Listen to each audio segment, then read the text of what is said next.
Gospel of Thomas, the Way to Eternal Life.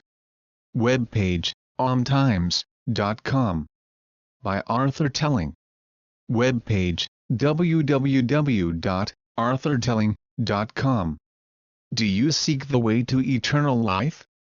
The Gospel of Thomas, used by followers of Jesus in the early centuries but rejected by the Church, was lost to the ages until a 1945 discovery of its full text, buried in a jar under the Egyptian sand for 1600 years.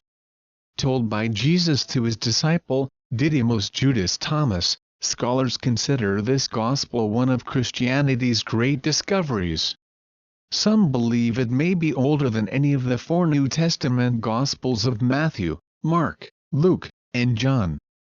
Composed of a list of 114 sayings of Jesus, some are similar or identical to those in the New Testament.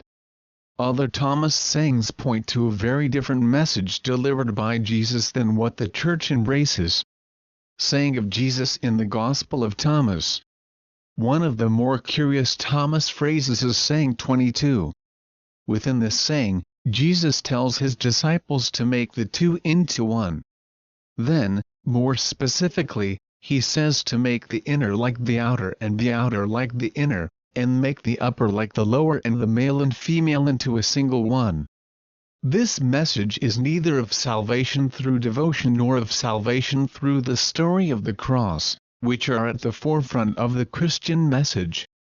It is, rather, a message of awakening the mind, similar to the Eastern philosophies and religions. Method to find the way to eternal life. The somewhat lengthy saying 22 continues with more yet, offering a method for bringing the two into one, and for making the inner like the outer.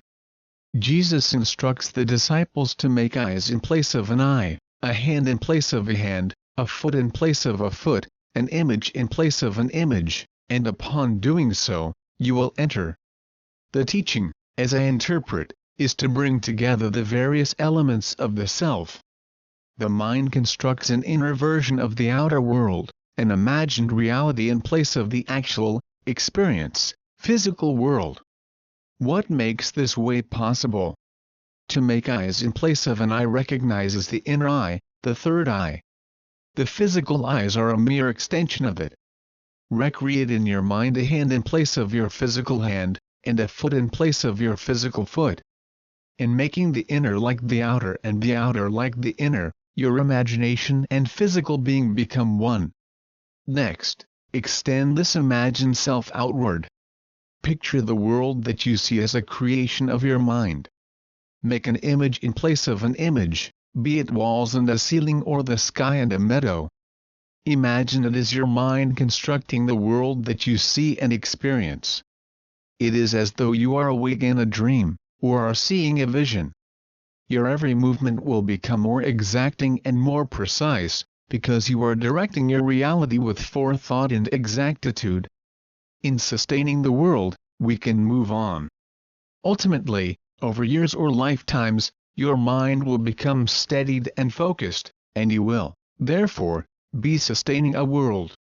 When your body dies, you will not die. Finding eternal life having overcome the entrapping physical matter we call the world.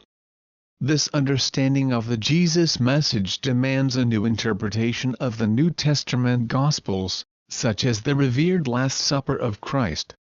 At Passover feast, Jesus breaks the bread and pours the wine, instructing the disciples that the bread is his body, and the wine is blood.